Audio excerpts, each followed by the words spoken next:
하나님 말씀 보겠습니다. 로마서 6장입니다. 로마서 6장 6절부터 11절 말씀, 3절부터 11절 말씀까지 보겠습니다.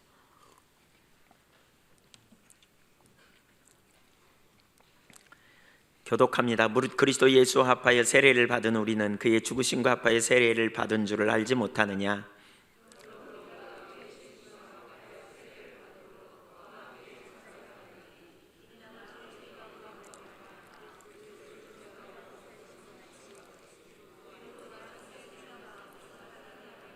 만일 우리가 그의 죽으심과 같은 모양으로 연합한 자가 되었으면 또한 그의 부활과 같은 모양으로 연합한 자도 되리라.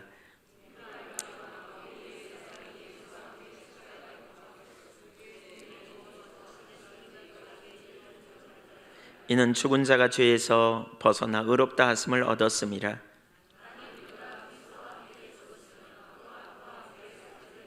이는 그리스도께서 죽은 자 가운데서 살아나셨음에 다시 죽지 아니하시고 사망이 다시 그를 주장하지 못할 줄을 알미로라.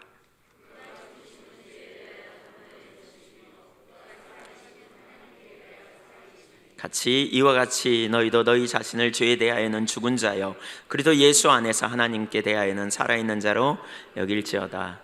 아멘. 광고 한 가지 잠깐 말씀드리면, 제가 그 제자 훈련, 제자도에 대해서 이렇게 최근에 하나님 그런 인도하심이 있어서 오늘 저녁부터 제자도에 대한 부분을 좀 나누려고 합니다. 우리가 제자 훈련, 제자가 어떻게 되는가 이런 부분을 시리즈로 좀 살피려고 하는데 저녁 시간에 많이 참여하시면 좋겠다 싶습니다. 오늘 부활주일입니다. 오늘 본문을 중심으로 복음에 있어서 부활의 의미가 무엇인지를 살펴보기를 원합니다. 크게 세 가지를 살펴보려고 합니다. 첫째, 우리는 예수 그리스도와 연합된 자들입니다.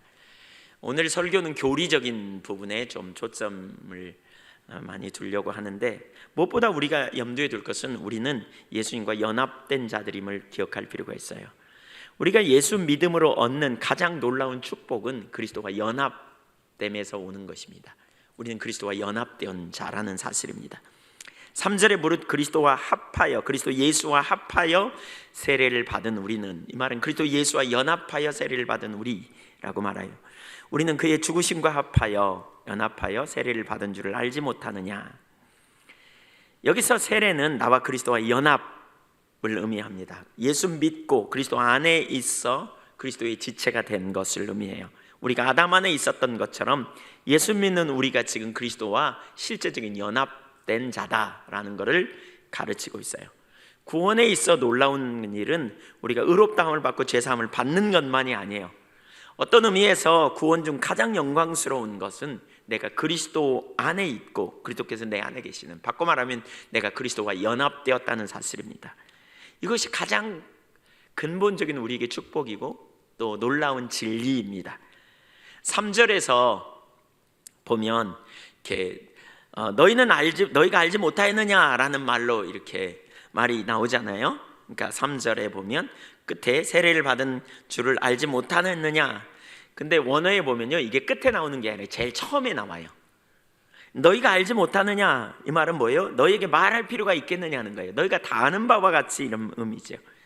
그러니까 우리가 알아야 될 첫 번째 진리가 뭐냐? 우리가 예수 믿고 예수님과 연합되었다는 걸 아는 게 정말 중요해요. 구원은 내가 이전에 아담 안에 있었으나 이제 그 관계를 끊고 내가 그리스도 안에 있는 자가 되었음을 아는 거예요.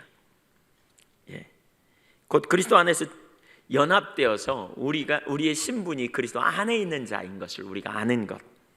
그러니까 우리가 전도할 때 예수 믿어 그러면 잘 될 거야 라고 말할 게 아니고요, 내가 예수 믿음으로 그리스도와 연합되어져 있는, 그리고 그 연합된 가운데서 우리에게 있는 그리스도께 이루어진 축복이 곧 나에게 이루어진 축복인 것을, 그리스도 안의 진리가 곧 나에게 진리인 것을 우리가 아는 것이 중요해요.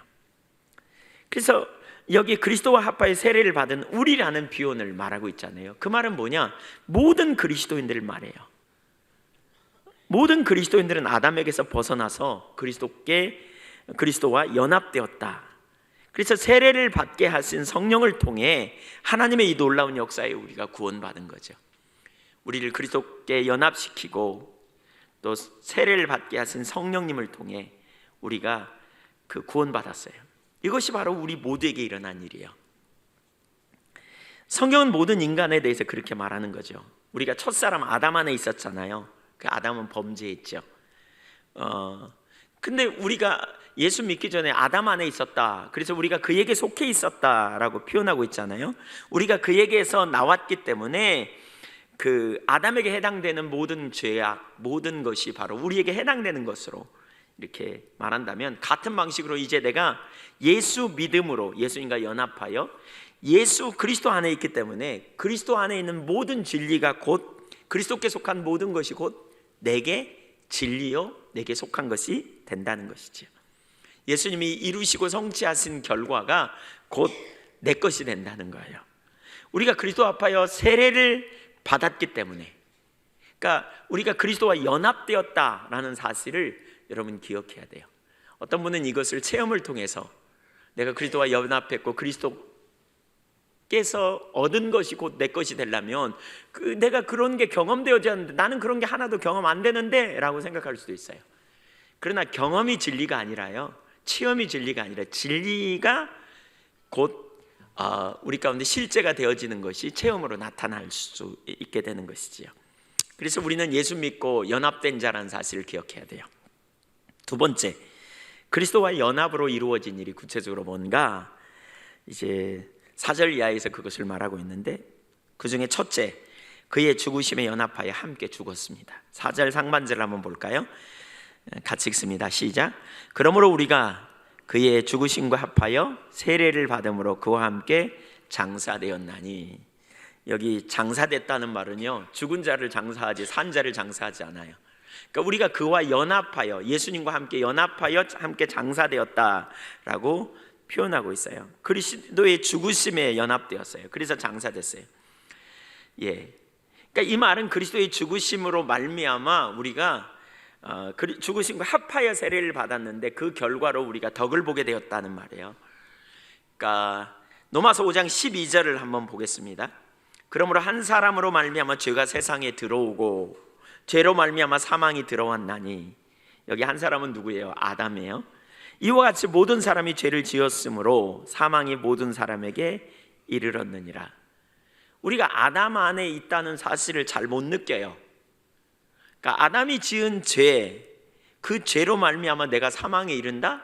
이걸 잘 우리는 못 느껴요. 근데 말씀이 그렇다고 하니까 믿어요. 그런데 살다 보면, 우리가 신앙생활을 하다 보면 점점 깨닫는 바가 있죠. 뭐예요? 말씀 앞에 서봤더니 내가 얼마나 죄인인가를 알겠구나. 그래서 죄성이 우리 안에 있음을 체험적으로 점점 발견하게 되는 것이지요. 그런 것처럼 여기서 가르치는 연합을 느낌으로 아는 게 아닙니다. 이 연합은 느낌으로 아는 게 아닙니다. 이것은 진리입니다. 그 진리를 인정하고 나갈 때 그 진리를 삶 가운데 체험하게 되는 것이지요. 여기서 죽었다는 게 뭘 의미하냐? 죽은 게 뭘까? 죽었다는 것은요, 6절 7절에 보면 이렇게 말하고 있어요. 같이 한번 읽어보세요. 시작. 우리가 알거니와 우리의 옛사람이 예수와 함께 십자가에 못 박힌 것은 죄의 몸이 죽어 다시는 우리가 죄에게 종노릇하지 아니하리 함이니 이는 죽은 자가 죄에서 벗어나 의롭다 하심을 얻었음이라. 그리스도와 연합된 죽음. 누가 죽었어요? 내가 죽었어요? 그리스도가 죽었어요? 여러분, 우리가 죽었습니까? 그리스도가 죽었습니까? 실상은 그리스도가 죽었습니다. 나는 죽지 않았습니다. 근데 내가 그리스도의 죽음으로 말미암아 그리스도와 합하여 세례를 받은 우리가 연합하여 나도 함께 죽게 되는 결과를 가져왔다. 근데 이때 뭐가 죽었냐? 우리 옛사람이 죽었다는 거예요. 그리고 그 결과로 우리가 더 이상 죄에게 종노릇하지 않는다. 사실 이 말은 설명이 필요해요. 더 이상 우리가 죄에게 종노릇하지 않는다, 이 말은 좀 설명이 필요한데요, 우리가 죄인이라는 사실을 어떻게 깨닫느냐면요, 법을 통해서 깨닫죠. 법이 없으면 죄인이라는 사실을 잘 몰라요. 그러니까 죄는 어디서부터 시작되냐면 율법으로부터 시작됐어요. 율법이 나타난 결과 모든 인간이 죄인이라는 사실을 발견해요. 그래서 갈라디아서 3장에 보면 율법의 저주 아래 우리가 놓인 바가 되었다 그랬어요. 율법이 우리를 지적해요. 율법이 우리를 비추세요. 율법이 우리를 깨닫게 해요.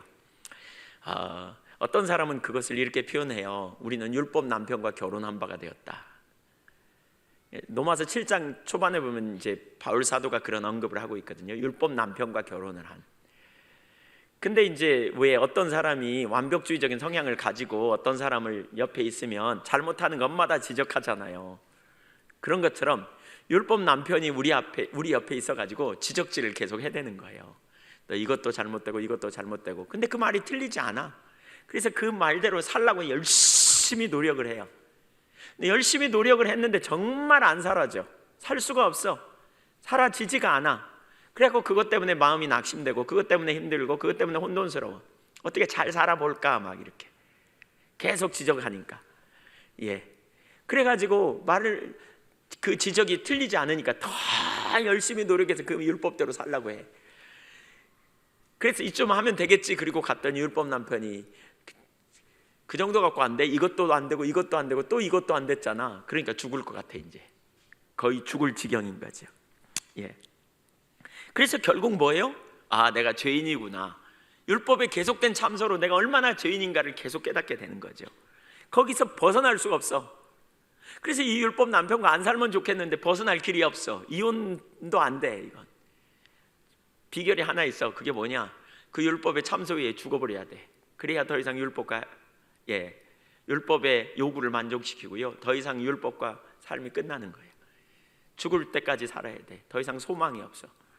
이런 상황을 보고요, 하나님의 아들이신 예수님께서 하나님께서 당신의 독생자를 보내셨어요. 율법의 참소 앞에 죄와 사망의 법.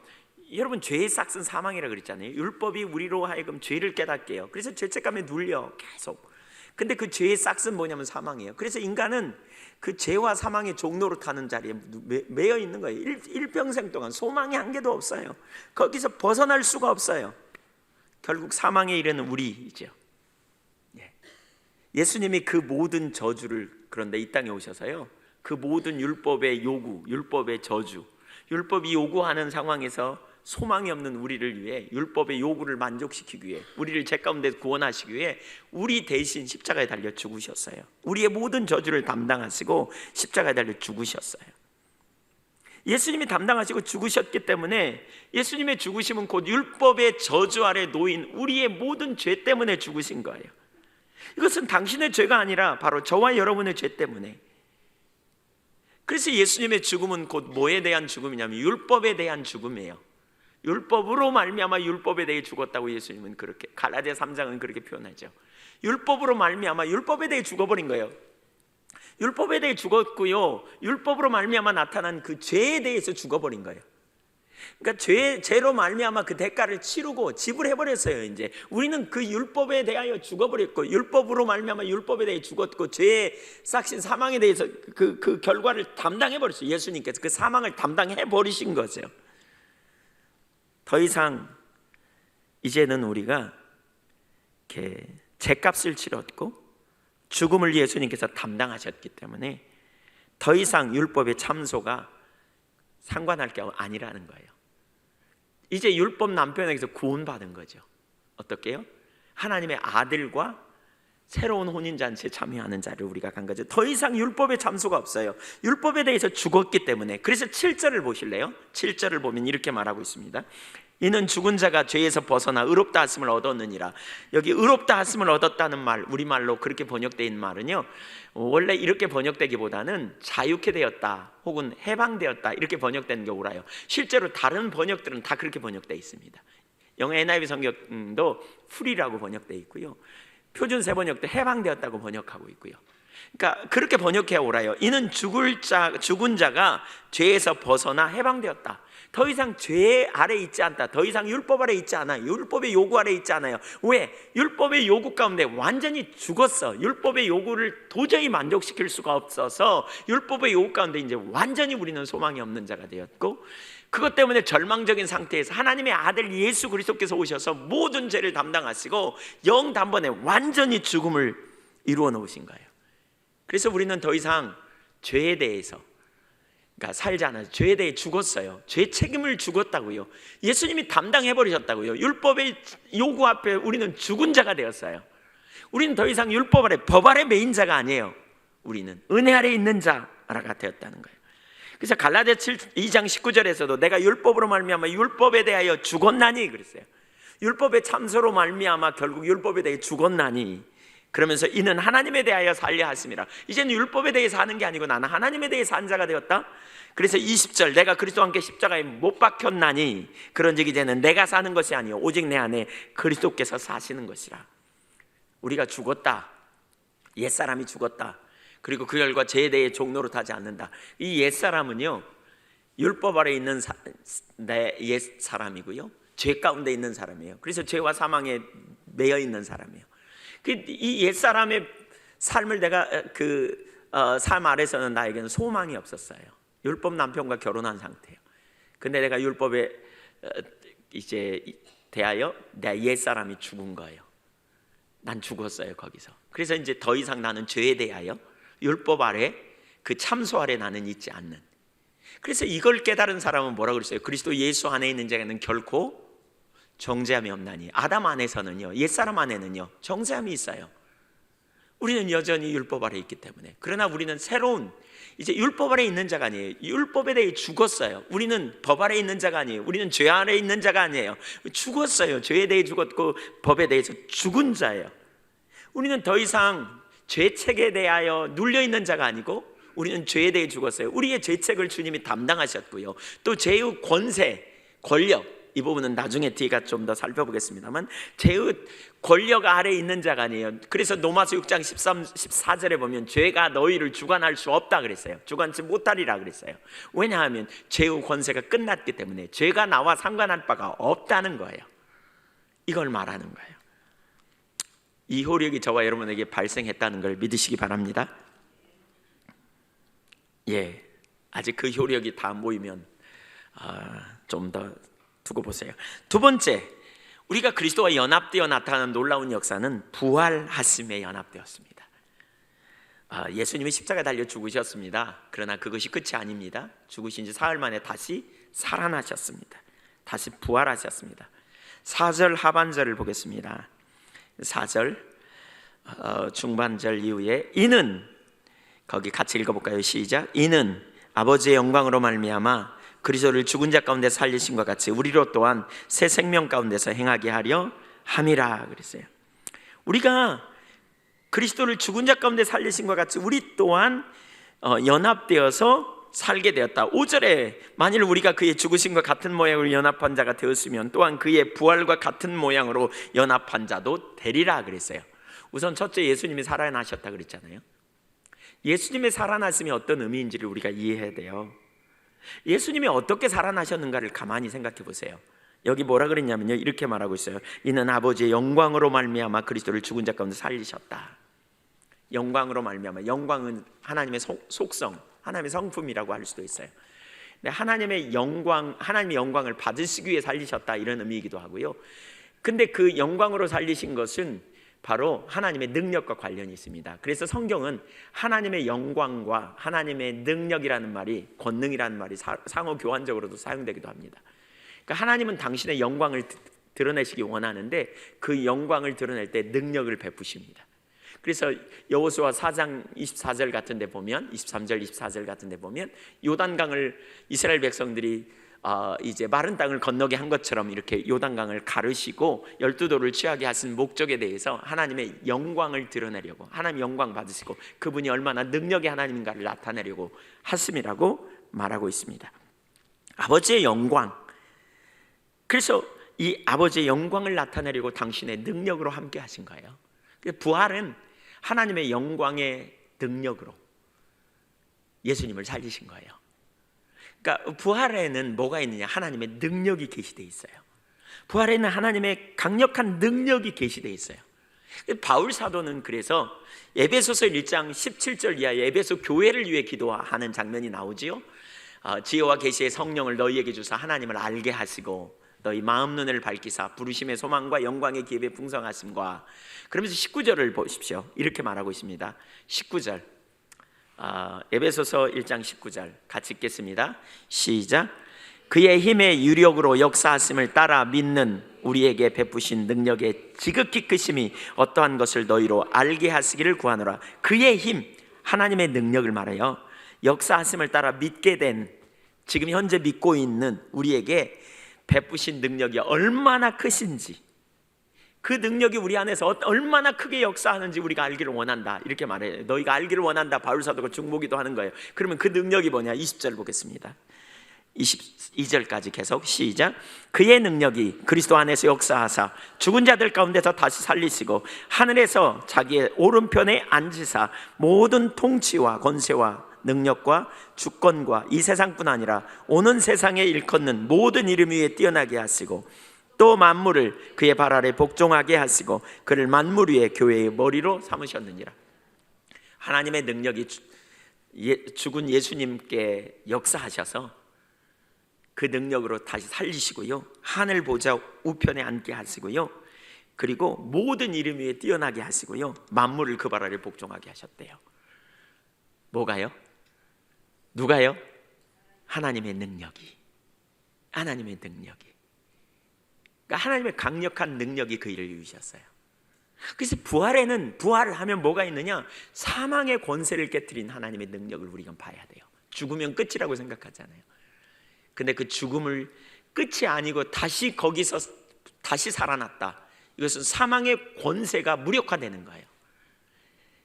일생 동안 사람들이 그 사망의 권세에 매여 죽기를 무서워함으로 종로로 타는 그러한 자들을 구원하기 위해서 히브리서 2장 14절, 13절, 14절을 보면 그런 자들을 구원하기 위해 하나님의 아들이 나타나셨다고 말하거든요. 그러니까 사망의 권세를 깨뜨린 하나님의 능력이 거기 있어요. 능력이. 예수님이 다시 사신 것은 하나님의 능력으로 사셨다고요. 예수님이 고유의 능력으로 사셨다면 우리가 별로 상관없을지도 몰라요. 그러나 우리가 예수님과 연합됨으로 말미암아 예수님이 하나님의 능력으로 사셨기 때문에 우리가 그분과 연합됨으로 말미암아 바로 그 능력이 우리 안에 역사하신다는 사실을 우리는 봐야 돼요. 그 능력이 저와 여러분에게 얼마나 큰지 깨달을 수 있기를 축복합니다. 바울 사도가 에베소 교회를 위해 기도한 것처럼 그 능력을 안다면 우리가 얼마나 담대할까. 여기서 또 볼 수 있는 것은 예수님이 왜 다시 사실 수밖에 없었느냐? 부활의 능력이 나타난 것은 죄와 사망에 붙들려 있을 수 없는 분이세요. 예수님은 죄와 사망 가운데 있을 수 없는 분이에요. 그래서 사도행전 2장 24절에 보면 바울 사도가 오순절 마가의 다락방 성령이 임한 다음에 사람들에게 이렇게 설교하거든요.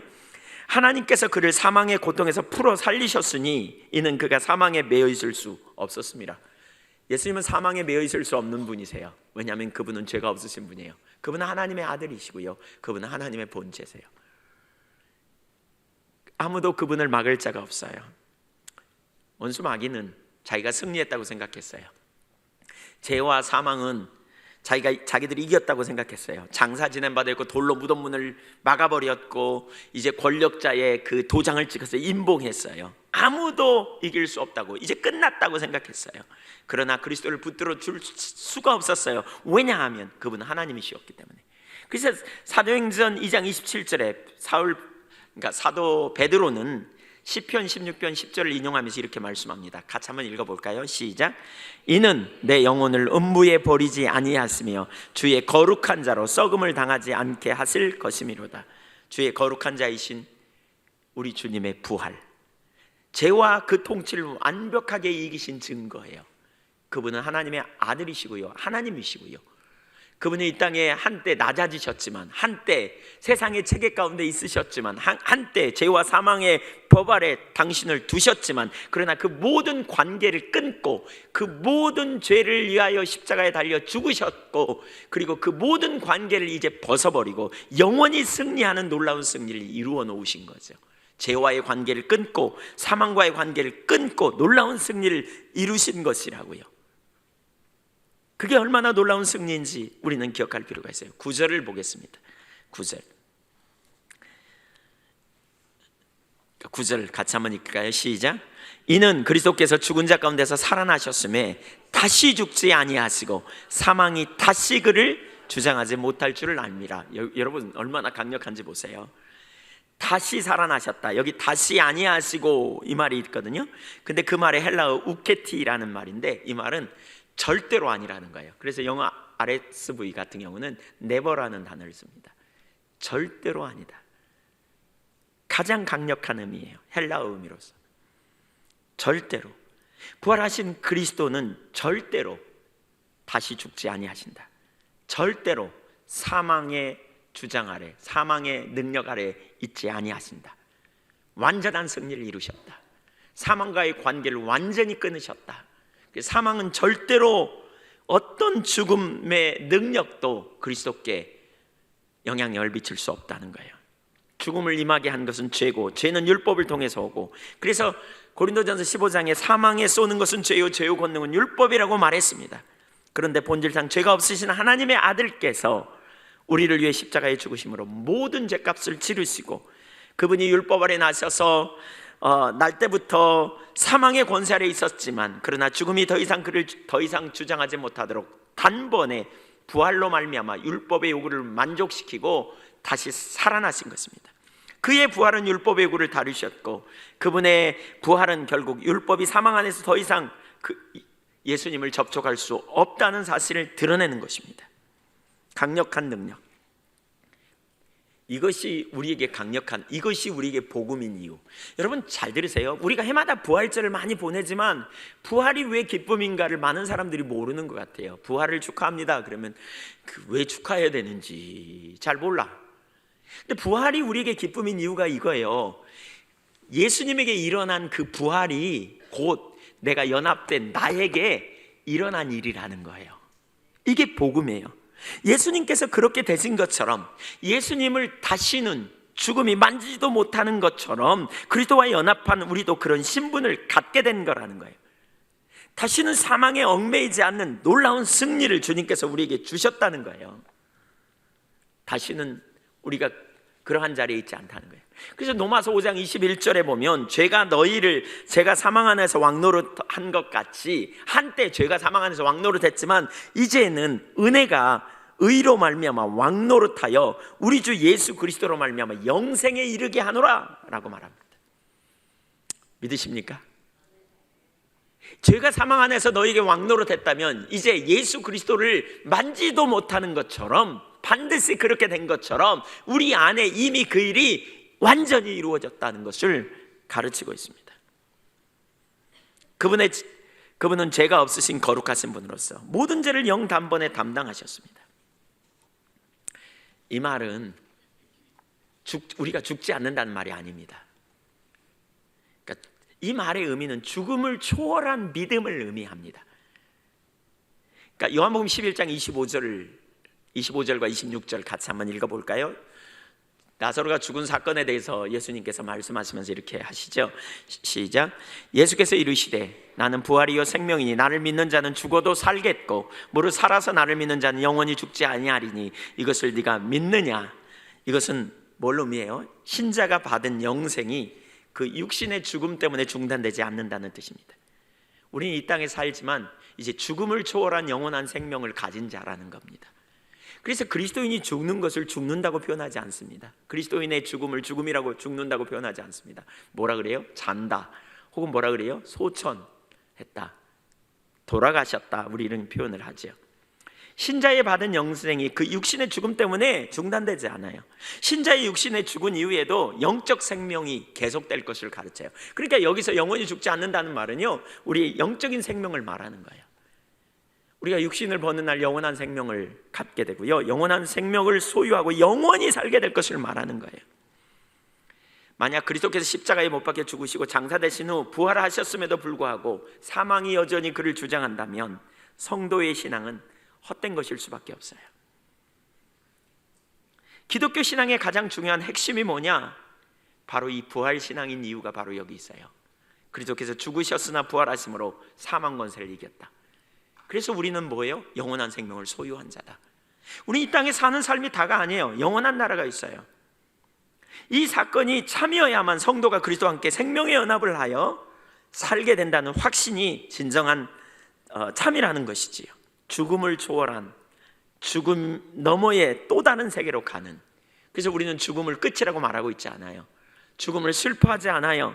헤어짐의 슬픔이 있지만 근본적인 영원한 나라에 우리는 소망을 두고 있기 때문에, 그곳은 어떤 곳입니까? 눈물도 슬픔도 근심도 없는, 다시는 죽음도 없는, 저는 것도 아픈 것도 고통도 없는 영원한 세계입니다.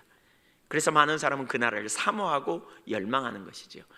이 비밀을 아는 자가 이 땅에서 담대할 수 있지요. 우리는 이 땅에서 죽으면 어떡해 라는 공포에 여전히 많은 사람들이 있습니다. 왜 그렇습니까? 이 부활의 비밀을 알지 못하기 때문에 그렇습니다. 그래서 이 부활의 능력이 우리 가운데 어떻게 작동합니까? 우리가 예수님과 연합하여 나타나는 결과가 뭡니까? 4절 후반절로 다시 돌아오면 새 생명 가운데 행하게 하리 함. 우리가 아까 요한복음 11장에서 말하는 것처럼 영생을 얻는 삶, 이것이 우리의 삶이죠. 그러니까 아버지의 영광으로 말미암아 그리스도를 죽은 자 가운데 살리심과 같이 우리로 또한 새 생명 가운데 행하게 하리 함이니라. 예수님은 부활로 새 생명 가운데 행하셨고요, 우리도 마찬가지예요. 연합된 결과로 그의 죽음이 우리에게 진리였다면 이제 그분의 부활이, 그분의 새 생명이 우리에게도 또한 진리라는 사실을 기억해야 돼요. 성경은 이 부분을 반복적으로 말하고 있어요. 예수님과 함께 우리가 연합하여 죽었고 함께 다시 살았다는 거예요. 그래서 에베소서 2장 5절 이하를 보면, 2장 1절부터 3절까지 보면 허물과 죄로 죽었던 너희를 살리셨도다 그러면서, 그때는 세상 풍속을 쫓고 공중의 권세 잡은 자를 뒤쫓았으니 마음과 육체 원하는 것을 하여 본질상 진노의 자녀였다. 그런데 4절에 그러나 긍휼에 풍성하신 하나님이 그 큰 사랑을 인하여, 그러면서 5절 이하를 읽어볼까요? 5절 6절 시작. 허물로 죽은 우리를 그리스도와 함께 살리셨고, 이게 연합입니다. 함께 살리셨습니다. 이것은 은혜입니다. 그렇죠? 6절 또 함께 일으키사 그리스도 예수 안에서 함께 하늘에 앉으시니, 이게 우리가 그리스도와 연합된 겁니다. 그래서 우리는 우리의 시민권이 이 땅에 있지 않습니다. 여러분, 함께 우리는 이미 하나님 보좌 우편에 앉아 있는 것을 믿음으로 보는 사람입니다. 그래서 빌립보서 3장 20절에는 뭐라고 그랬어요? 우리의 시민권은 하늘에 있다. 우리의 시민권은 하늘에 있다고 말합니다. 우리는 그리스도와 함께 죽었다면 그리스도와 함께 살았습니다. 예수님의 부활이 곧 우리의 부활이 되는 거예요. 예수님의 부활이 곧 나의 부활이 되는 거예요. 예수님의 죽음이 나의 죽음임을 우리가 동의한다면, 그렇게 내가 연합되어서 죽었다면 이제 예수님의 부활이 곧 나의 부활이요, 예수님의 생명이 나의 생명이 되는 거예요. 예수님 안에서 예수님이 새 생명을 얻었다면 내가 새 생명을 얻은 거예요. 예수님이 새로운 체제에 들어가셨다면 내가 예수님과 함께 연합하여 새로운 체제로 들어가는 것이죠. 죄의 통치와 체제에 대한 관계를 완전히 절대적으로 청산하셨어요. 예수님께서 십자가에서 율법의 저주 아래서 완전히 관계를 끊으셨어요. 죄와 사망의 법 아래서 완전히 단절되셨어요. 그게 이미 이루어졌다고요. 그것이 저와 여러분의 지위예요. 그래서 고린도후서 5장 17절에 보면 이전 것은 지나갔으니 보라 새 것이 되었도다. 우리는 새 것이라고, 새로운 피조물이라고요. 우리의 시민권은 하늘에 있어요. 그것이 되어질 것이라고 말하고 있지 않고 이미 되었다라고 말하고 있는 거예요. 여러분, 이 교리가 여러분에게 분명하게 더 비춰질 수 있기를 축복합니다. 이 말씀이 여러분에게 깨달아지면 좋겠어요. 교리적인 측면에서도 우리가 이미 그렇게 되었다니까요. 자꾸 근데 나는 그렇게 못 사는데 여기에 초점 두지 마세요. 되었어요. 사실 이렇게 좀 설명할 수도 있어요. 우리가 어린아이가 태어나잖아요. 그러면 인간으로서의 특성을 다 갖고 있잖아요. 근데 인간답게 못 살아요. 왜 그래요?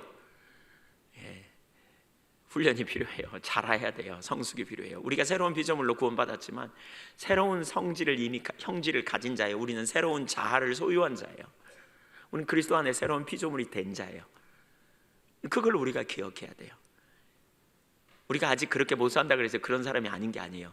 인간이, 어린아이가 태어나가지고 인간 노릇을 못한다 그래서 사람이 아닌 게 아니잖아요. 사람이에요. 아직 못할 뿐이에요. 우리가 그리스도 안에 있는 자라는 사실을 기억해야 돼요. 왜 이걸 기억하는 게 중요하냐면, 원수는 우리의 그 정체성을 가지고 공격하거든요. 혼돈에 빠지게 하거든요. 그래서 반복적으로 죄책감에 빠지고, 믿는 우리를 향한 이 능력이 우리 안에 있음을 기억해야 돼요. 그래서 14절은 이렇게 말해요. 본문 14절, 로마서 6장 14절, 죄가 너희를 주장하지 못하리니 이는 너희가 법 아래 있지 아니하고 은혜 아래 있음이라. 믿으십니까? 여러분, 법 아래 있습니까? 은혜 아래 있습니까? 은혜 아래 있습니다. 법 아래서 여러분 죽은 자입니다. 여러분 법 아래 있지 않습니다. 하나님의 법으로 여러분을 대하시지 않기로 작정하셔서 그 아들을 보내셨고, 그 법 아래에 있는 모든 죄가, 저와 여러분의 모든 죄가 예수님의 십자가에서 이미 처리되었음을 믿으시기 바랍니다.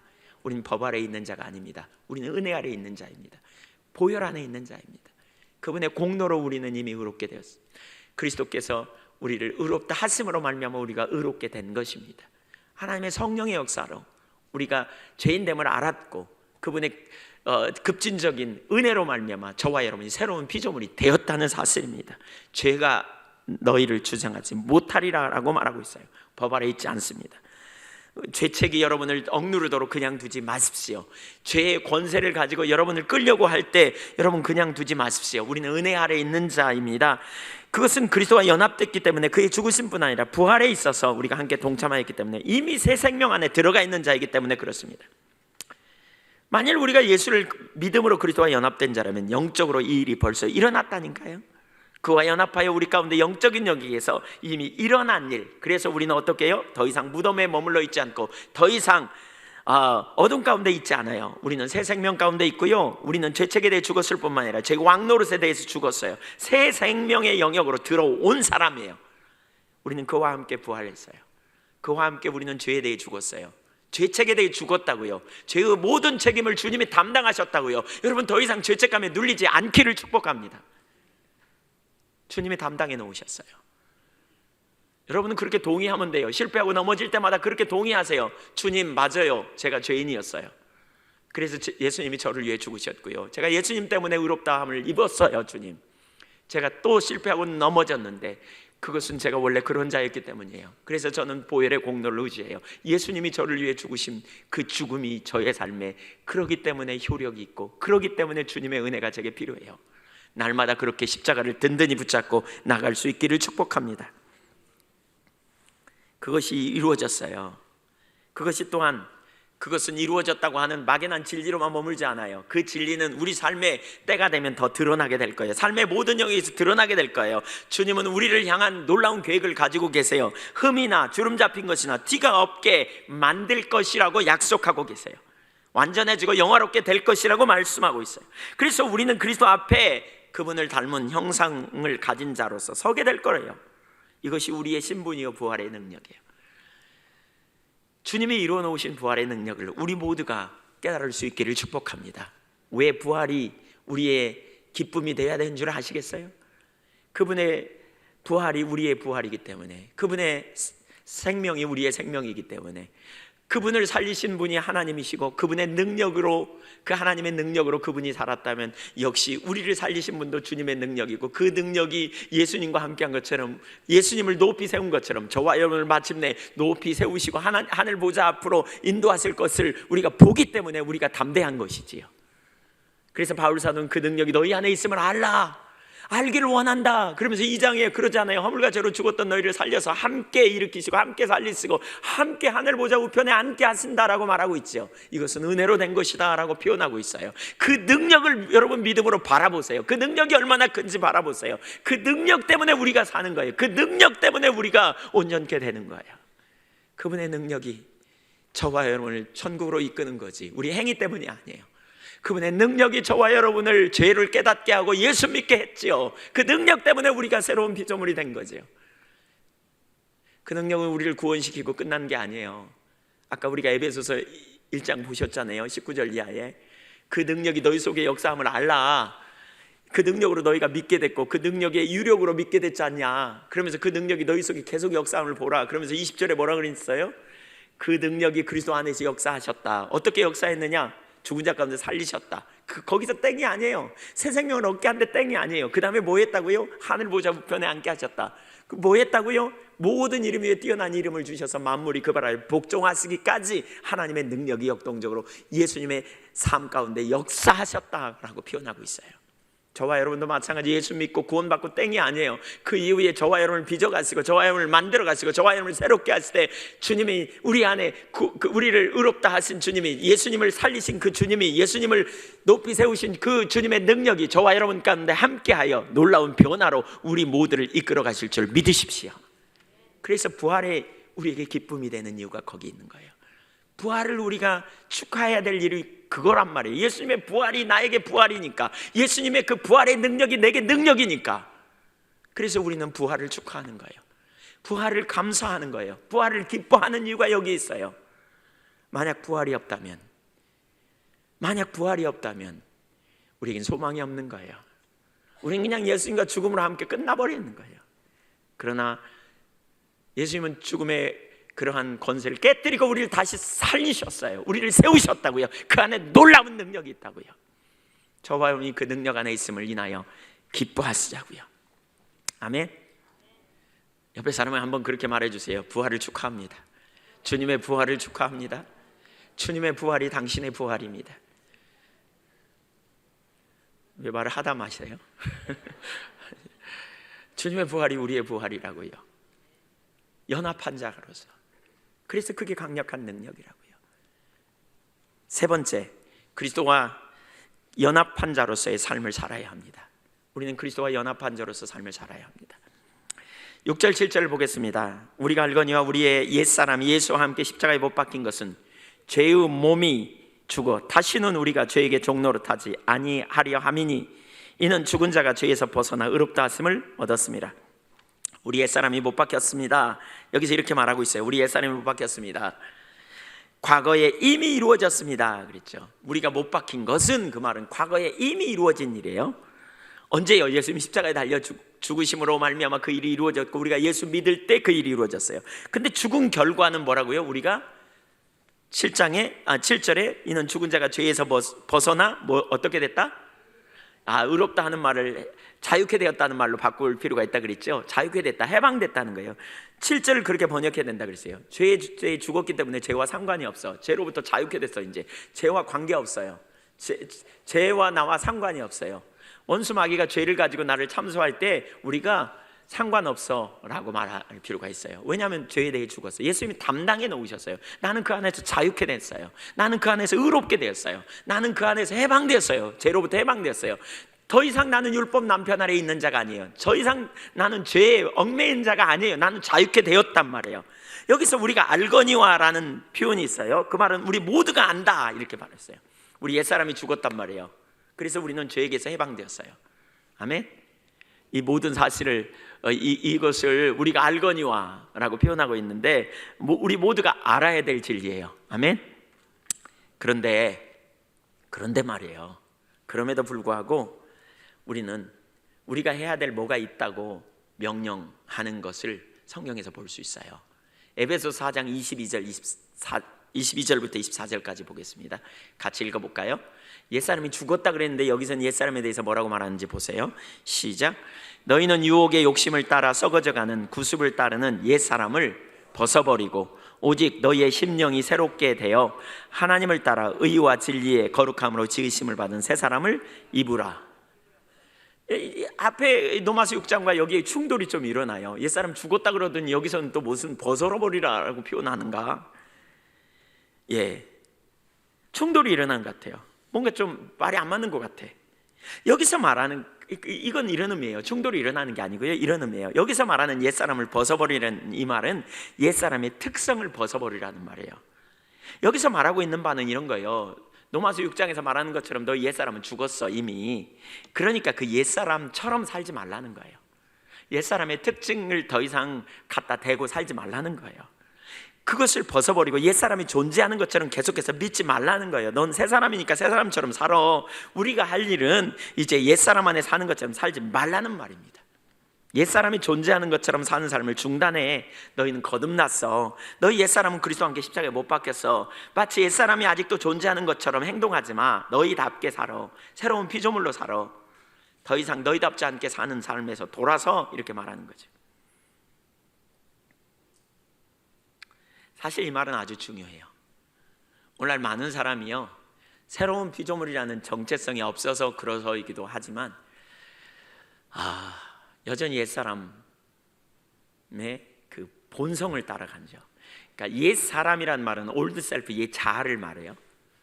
근데 우리가 옛사람은 죽었어요. 옛 자아는 죽었어요. 근데 우리가 몸 안에 있기 때문에 이 몸도 훗날 신령한 몸으로 변화될 거예요. 근데 여전히 몸 안에 있기 때문에 옛 본성, 그러니까 옛 사람에서 그 사람이 가지고 있던 그 영향력, 옛 본성이 있어요. 이 본성이 우리 가운데 끊임없이 영향을 미쳐요. 그래서 그걸 죄의 몸이라고 말할 수 있는데, 죄의 몸, 끊임없이 그게 영향을 자꾸 미쳐요 우리 가운데. 그래서 우리가 염두에 둬야 된다는 거죠. 어떻게요? 이전에 우리가 옛사람의 기초에서 내내 살았다면 이제 너희가 새로운 피조물이고 새 사람이니까 돌아서서 새 사람답게 사는 삶을 전환하라는 거예요. 옛사람에 의한 삶 벗어버리고 새 사람, 새로운 체제에 있는 사람, 새로운 피조물로서 너희가 새로운 방식으로 인생을 살아라는 거예요. 제가 아까도 나눴지만 우리 세례받는 분들에게 그런 거 물었다니까요. 예수 믿는 것은 우리의 전부를 거는 거다. 예수님이 우리의 삶의 주인이 되는 거다. 그래서 전부를 걸어야 된다. 그러니까 단순히 구세주가 아니라 예수님이 우리 삶의 주인이고 주권자로 인정하며 우리가 사는 삶이다. 그래서 예수님이 당신의 주인인가를 생각해 봐라. 그렇게 살게 쉽습니까? 어렵습니까? 그랬더니 우리 특별히 성금덕 성도님이 그러니까요, 제가 세례 받아야 될지 고민하고 있어요. 예수님 영접하지 않냐고. 영접한다고. 그러면 세례 받으시라고. 단번에 그렇게 살 수는 없지만 그렇게 살기를 결단해야 된다고. 그렇기 때문에 우리에게는 은혜가 필요하고 은혜 없이는 살 수 없는 거라고. 사실 그래서 주님의 은혜를 구하고 주님을 의지하는 거죠. 근데 우리 안에 이런 씨름이 있어야 돼요. 무슨 씨름이요? 적당히 타협하는 선에서 그냥 살아가는 삶이 아니라, 어떤 사람은 예수 믿고 신앙생활을 좀 하다가 보면 말씀대로 안 되거든요. 그러니까 말씀대로 안 되는 것 때문에 자꾸 갈등이 되고 고민이 돼. 그러니까 이것 때문에 갈등하는 게 싫어가지고요, 딱 타협해. 이 정도는 살고 이 정도는 못 살아. 그래가지고 딱 선을 정해놔요. 근데 여러분, 그건 방종입니다. 그건 올바르지 않습니다. 우리가 세상에서 살아가면서 하나님의 기준과 하나님의 뜻을 따라 살기로 결단하고 그 뜻대로 우리 삶을 조정하고 어린아이처럼 반응하며 나아가는 실제가 되어야 합니다. 그렇게 살 때만 우리 삶에 능력이 있거든요. 그래서 실제로 그런 삶으로 우리 삶을 전환하려고 해야 돼요. 새 사람답게 살려고 하는. 여러분, 우리가 새로운 피조물이기 때문에 새 사람으로 살아야 돼요. 새로운 체제로 살아야 된다고요. 새로운 가치관으로 살아야 돼요. 새로운 삶의 방식으로 살아야 돼요. 이전에는 내 방식대로 살았어요. 세상 사람들이 가는 방식대로 살았어요. 그걸 뭐라 그러냐? 성경은 넓은 길이라 그래요. 근데요, 내가 주님이 기뻐하시는 길, 주님이 원하시는 길로 내 삶을 조정해 가는 삶이에요. 이건 좁은 길이에요. 이건 쉽지 않아요. 왜? 그 길을 선택할 때 많은 대가가 요구돼. 그렇지만 어떻게 해요? 우리가 주님의 제자로서 그 삶을 살아가야 돼요. 근데 오늘날 진짜 우리 가운데 심각한 게 뭐냐? 많은 사람이 예수 믿는다, 그리고 교리는 받아들여요. 이신층이 너무너무 좋지. 우리가 그리스도와 연합되었다. 우리 옛사람은 죽었다. 우리는 죄에 대해 죽었다. 그래서 죄와 상관없다. 우리는 새로운 피조물이다. 너무너무 신나. 여기까지는 아멘해. 근데 그 삶에 기초하여 우리가 가지고 있는 가치관이 변화되고 우리의 세계관이 변해야 돼요. 우리의 행동은 어디서 나오냐? 우리의 가치관에서 나오고 우리의 세계관에서 나와요. 그래서 세계관이 변화되지 않으면 그리스도인이 변했다고 말할 수 없어요. 저는 이제 하나님께서 우리 교회를 그 자리를 초청하고 계시다고 믿어요. 그런 것 같아요. 그러니까 집회를 통해서 은혜를 많이 받아요, 우리가. 근데 은혜 받는 데서만 끝나는 게 아니고요. 제가 이번에 성지순례 가면서 지난 기간 동안 하나님께서 저에게 깨닫게 하신 아주 중요한 한 가지는 결국 훈련이 필요하다는 생각을 했어요. 세계관이 변하는 건 훈련을 통해서요. 뭐예요? 그게 하나님의 길이라면 전부를 걸고 원수 때문에 가요. 가다가 넘어질지라도 또 일어나서 가다가 넘어지고, 그러니까 은혜가 필요하지. 그래서 주님 은혜를 구하고 그분의 은혜로 살고 이러면서 가야 돼요. 우리는 옛 본성행한 삶을 내내 살아왔어요. 그게 우리 삶의 굳은 습관으로 굳어져 있어요. 그러니까 우리가 새로운 체제의 삶을 살려면 이걸 버리고 돌아서야 되기 때문에 주님의 은혜가 정말 많이 필요하죠. 근데 많은 사람이 그걸 버리고 싶어 하지 않아요. 아니, 버리려면 대가가 요구되기 때문에 쉬워하지 않아요. 손해를 볼 수도 있어요. 바보가 될 수도 있어요. 때로는 문제를 그러니까 때로는 엄청난 희생을 치러야 돼요. 그렇기 때문에 쉽지 않아요. 그러나 우리가 주님을 따라가는 길은, 오늘 부활의 능력을 우리가 정말 안다면, 그분의 능력이 우리를 변화시킬 걸 믿는다면, 우리는 우리의 삶 가운데 주님의 제자로서 주님을 따라가려고 결단하는 일이 있어져야 돼요. 오늘날 교회 가운데 능력이 없는 이유는, 하나님의 사람들에게 능력이 없는 이유는 바로 이것 때문이 아닌가 살펴봐야 돼요. 세상 사람들은 우리 입술의 고백을 듣지 않고요, 우리 삶의 실상을 봐요. 우리의 행동을 봐요. 우리 속에 계신 주님을 보는 게 아니라 우리 행동 속에 있는 주님을 봐요. 내가 믿는 하나님을 봐요. 내가 어떻게 행동하고 내가 어떻게 말하고 내가 어떻게 살아가는가를 주님은 보신다고요. 사람들은 본다고요. 그런데 오늘날 너무나 많은 경우에 부정적인 얘기들을 우리는 예수 믿음에도 불구하고 변하지 않는 그런 일들을 우리는 얼마나 많이 보는지 몰라요. 여러분, 가끔 우리는 우리 주변의 사람들이 나에게 뭐라고 하는지 들어봐야 돼요. 여러분의 가정에서 여러분에게 뭐라고 하시는지, 여러분의 직장에서 여러분을 향해 뭐라고 말하는지. 예수 믿는다고 말하는 거는 성경책 낄 때뿐이야. 혹시 이러지 않는지. 최근에 제가 어떤 분이 저에게 그런 표현을 했어요. 그분은요, 예배드릴 때만 기독교인이에요.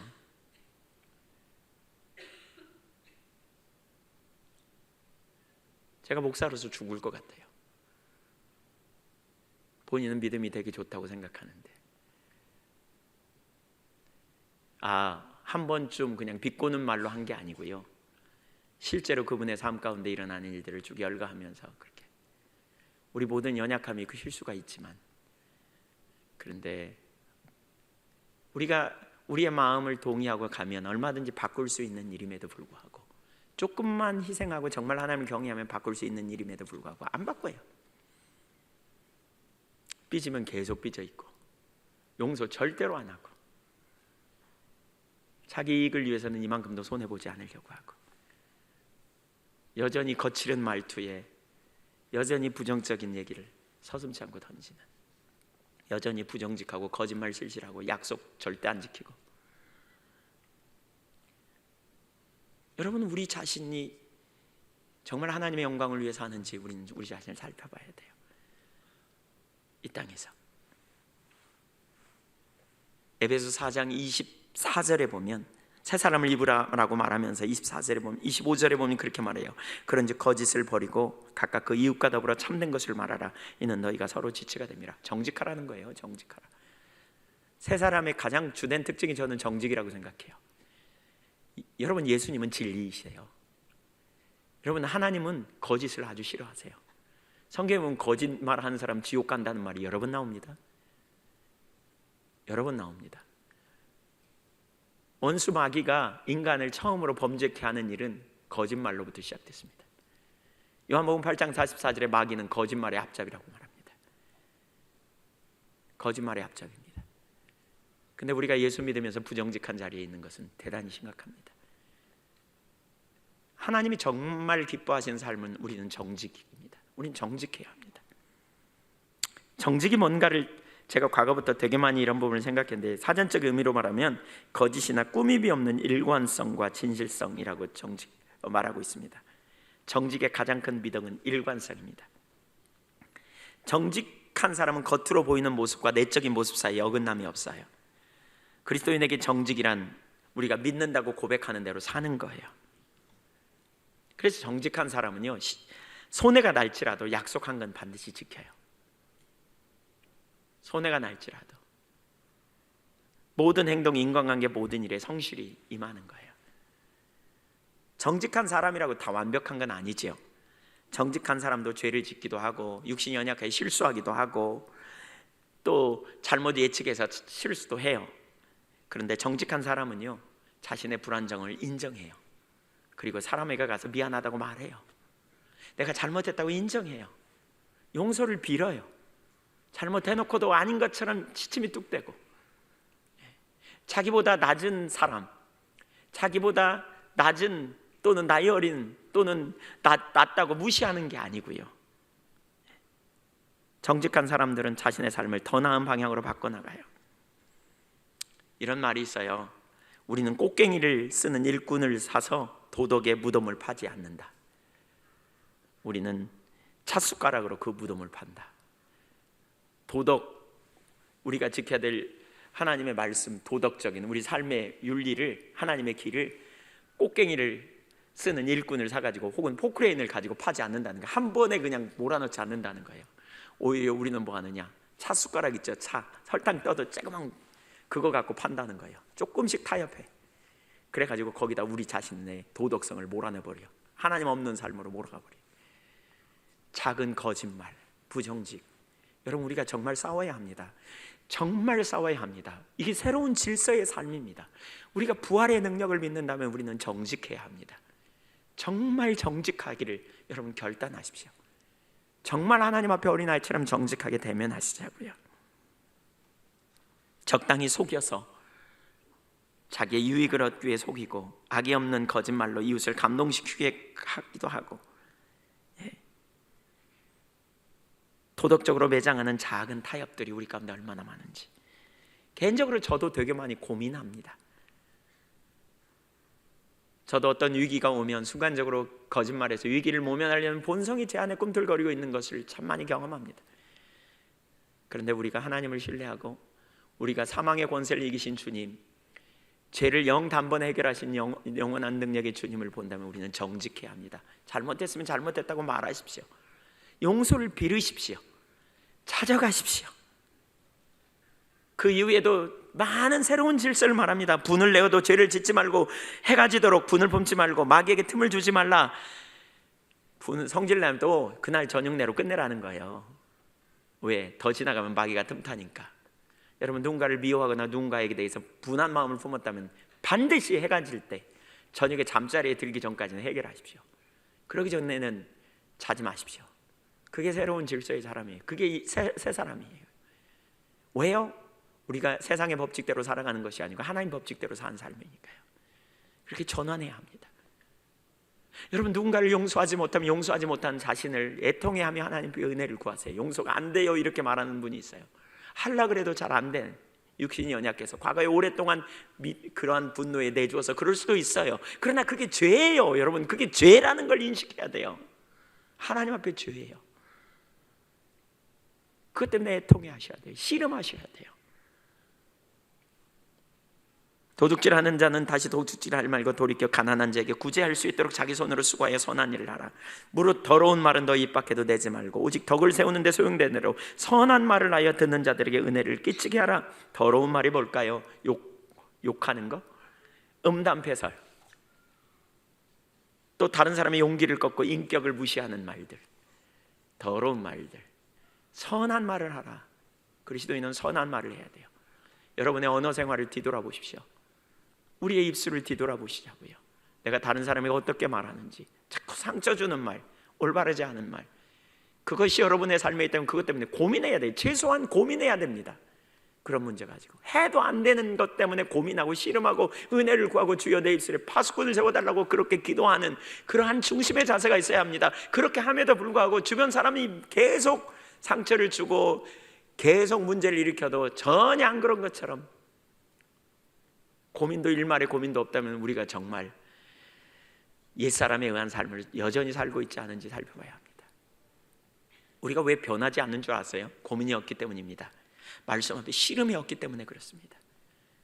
그러니까 자기의 현실을 인지를 못해요. 자기는 잘 나가고 있다고 생각해요. 주변 사람들한테 물어보면요, 온갖 부정적인 얘기가 가득한데,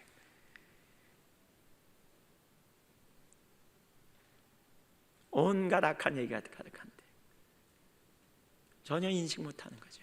이게 얼마나 우리 가운데 심각한지. 이게 하나님의 성령을 근심케 하는 일이라는 거예요. 4장 30절, 하나님의 성령을 근심하게 하지 말라. 그 안에서 너희가 구원의 날까지 인치심을 받았느니라. 너희는 모든 악독과 노함과 분냉과 떠드는 것과 비방하는 것을 모든 악의와 함께 버리고 서로 친절하게 하며, 서로 친절하라는 거죠. 불쌍히 여기며 서로 용서하기를 하나님이 그리스도 안에서 너희를 용서하신 것 같이 하라. 여러분, 이게 새로운 체제의 삶이에요. 주님이 그러셨잖아요. 우리를 위해 오래 참으시고 우리를 위해 친절을 베푸시고 심지어 자기를 못 박는 자들을 향해 하나님 앞에 기도하기를 아버지여 저들이 하는 짓을 알지 못하나이다. 저들의 죄를 용서하옵소서라고 기도했잖아요. 새로운 체제의 삶, 옛사람을 벗어버려야 됩니다. 실제가 되어야 합니다. 하루아침에 벗기가 어려울 수 있어요. 그러나 우리가 새로운 체제의 삶이 되어야 된다. 이 세계관이 변화되기까지, 우리가 이전에는 이렇게 안 살았다면 이게 변화되기까지 끊임없이 시도하고 나가야 돼요. 오스왈드 챔버스는 우리가 거룩한 삶으로 성화되는 과정에 이 싸움이 있다는 거예요. 그래서 그게 우리의 습관이 마침내 습관이 된다는 거예요. 과거에 우리의 본성을 따라 습관이 됐다면 이제 그게 깨뜨려져 새로운 질서의 습관이 되는 이런 삶으로 나아가야 된다는 거예요. 근데 그리스도인이 이러한 새로운 체제의 삶은 별로 관심도 없어. 교리에만 관심이 있어. 교리, 내가 이렇게 얻었다, 야 신난다, 그리고 나는 그 안에서 이제 구원받았으니까 나름대로 살래. 이건 우리가, 주님이 우리를 이 땅에 두신 목적이 아닙니다. 나더러 주여 주여 하는 자마다 천국에 갈 것이 아니요 내 아버지 뜻대로 행하는 자라 할지니라라고 그랬어요. 그때 많은 사람이 와서 내게 말하되 우리가 주의 이름으로 선지자 노릇하며 귀신을 쫓아내며 능력을 행치 아니하였나이까. 주님께서 불법을 행하는 자들아 난 너희를 도무지 알지 못하리라. 여러분, 성화는 그리스도인에 있는 우리에게 주어진 하나님의 명령입니다. 우리가 거룩함을 통해서, 우리의 변화를 통해서 하나님은 우리의 삶을 통해 영광 받으십니다. 씨름해야 합니다. 고민해야 합니다. 갈등하십시오. 여러분의 갈등은 절대로 헛되지 않습니다.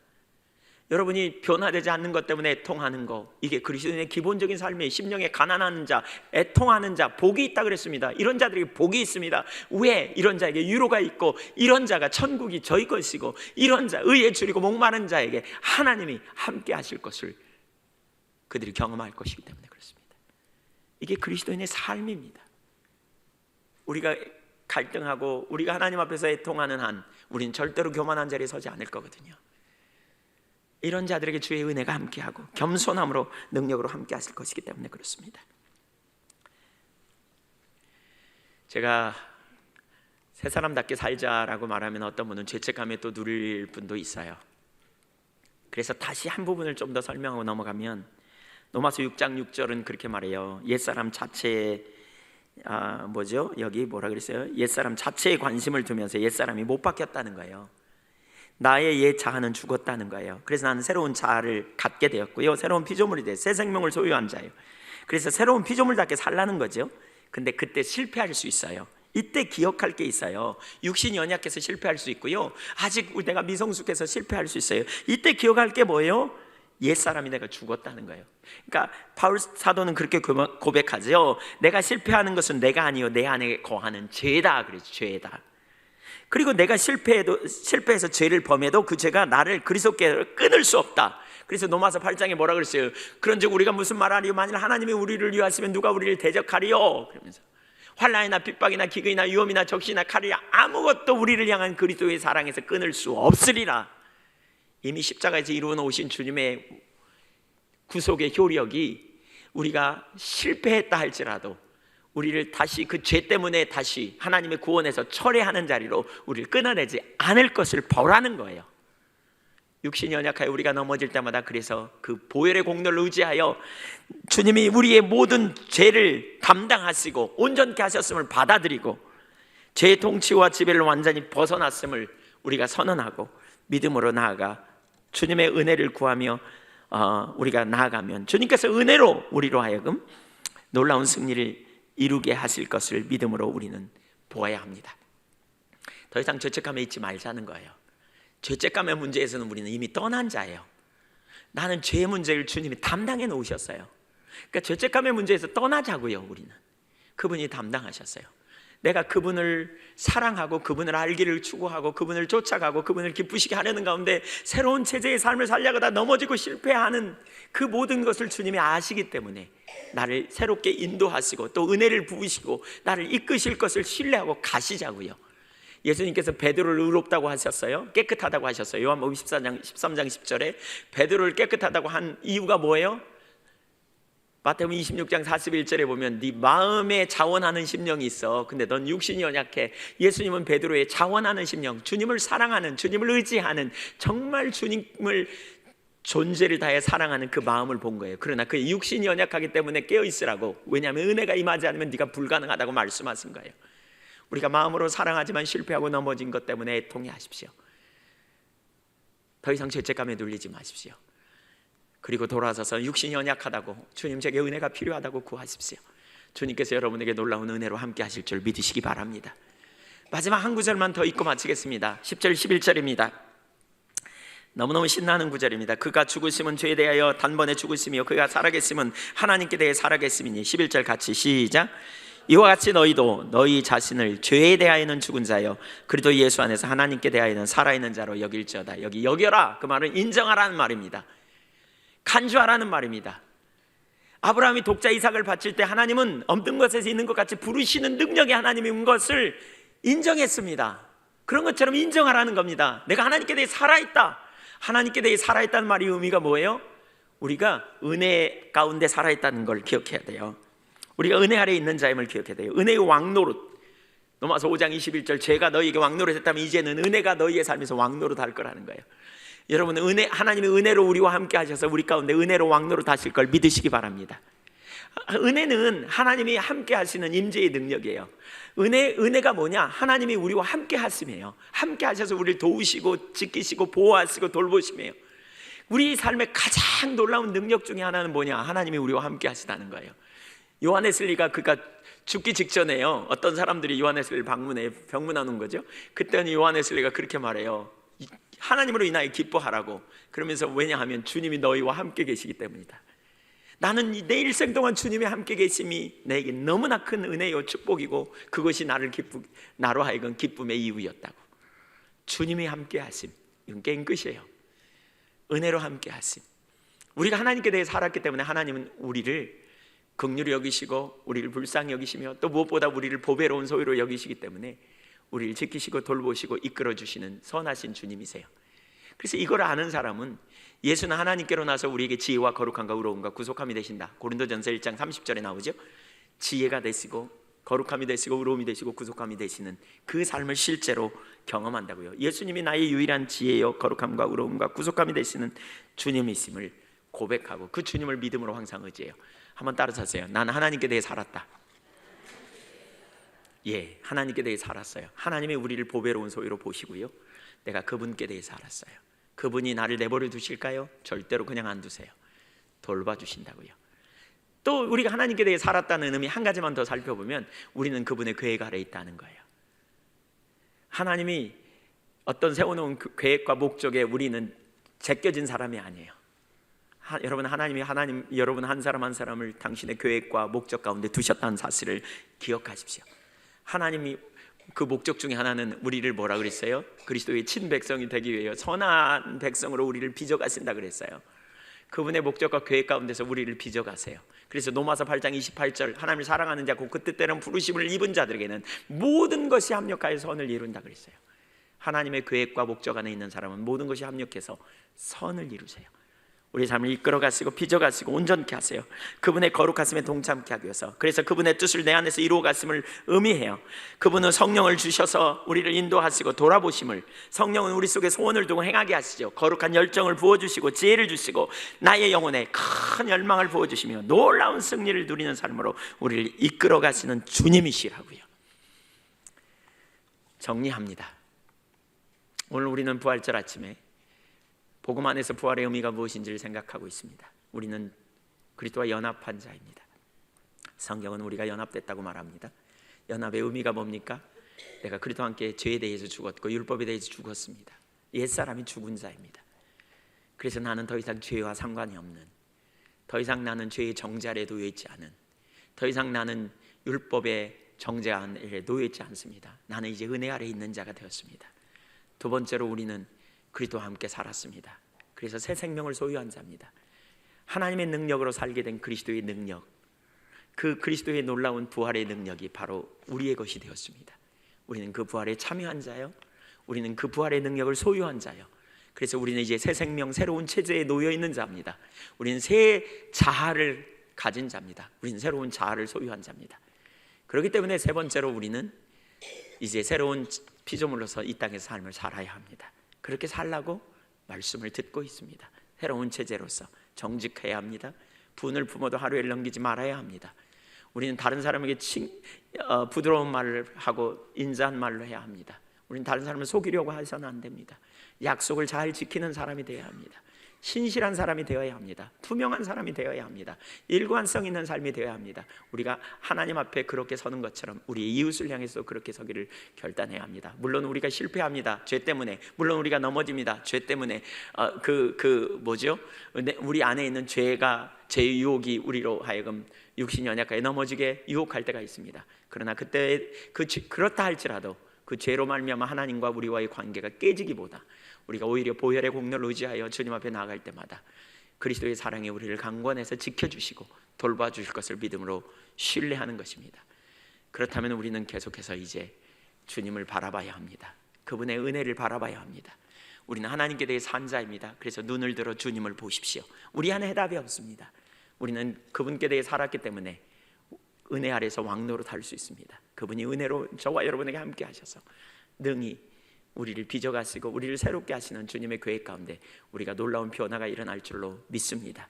가끔 저는 과거에 제가 건설회사에 다니면서 10대 아이들이 이렇게 일당 근무하러 오는 애들이 있습니다. 15일 동안 일하면 이렇게 돈을 줍니다. 그러면 한 며칠 동안 안 나타나요. 왜 안 나타나는가 봤다가 며칠 후에 나타나요.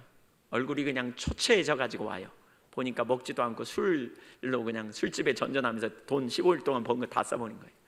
그리고 나타나요. 제가 그들에게 복음을 전하기도 하고 나누면서 그런 얘기를 곧잘 나눴습니다. 네 인생이 현재가 전부라면 넌 진짜 불쌍한 인생이다. 미래가 없으니까. 근데 나는 젊음의 특징이 그거라고 생각한다.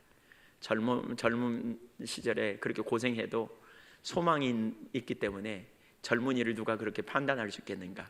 근데 네 외모로 너를 판단하게 하지 마라. 네 중심에 뭐가 있는가 봐라. 특별히 그 중에 어떤 아이들은 모태신앙인 애도 있었어요. 네가 하나님을 믿는다면 네 인생에 하나님이 너를 빚어갈 걸 기대해봐라. 네 현재 삶이 불행하고 보잘것없어 보이고 현재 형편없어도 네 자신을 보지 말고 눈을 들어 영광의 주님을 봐라. 그분이 너를 빚어갈 그날을 보라. 여러분, 우리는 부활의 아침에 현재 나를 보는 게 아니라 눈을 들어 영광의 주님을 봐야 합니다. 그분을 지금 보십시오. 그분이 얼마나 능력이 하나님인가. 그분의 계획은 완전하십니다. 실수하지 않습니다. 실패하지 않습니다. 신실하신 하나님께서 먼저 저와 여러분을 택하시고 부르셨습니다. 그 안에서 결단하고 주님 앞에 담대히 달려가는 우리 모두가 되기를 간절히 소원합니다. 주님, 이 세대에 내가 빛의 소금의 역할을 감당하겠습니다. 너희가 세상의 소금이라 너희는 빛이라고 했는데 소금이 맛을 잃어서 오늘날 세상이 썩어져 가고 있습니다. 썩어져 갈수록 소금이 더 많이 필요합니다. 썩는 것을 방지할 소금이 필요해요. 우리가 새로운 피조물로서 그 자리에 있어야 합니다. 저와 여러분이. 이것은 이 시대를 향하는 우리에게 주신 주님의 사명이라고 저는 봅니다. 우리가 변화될 이유는 단순히 나 자신만이 아닙니다. 이 세대를 위해서 내가 변해야 합니다. 다 그리로 갈 때 우리는 아니라고 말하는 자리에 설 수 있어야 합니다. 어떻게 그럴 수 있습니까? 영광의 주님을 봄으로 그 자리에 가야 합니다. 이 시대에 우리를 향한 사명입니다. 고민하십시다. 갈등하십시다. 그러나 우리 자신을 보지 말고 영광의 주님, 부활의 주님, 능력의 주님을 바라보십시오. 그러면 우리는 담대할 것입니다. 기도하겠습니다.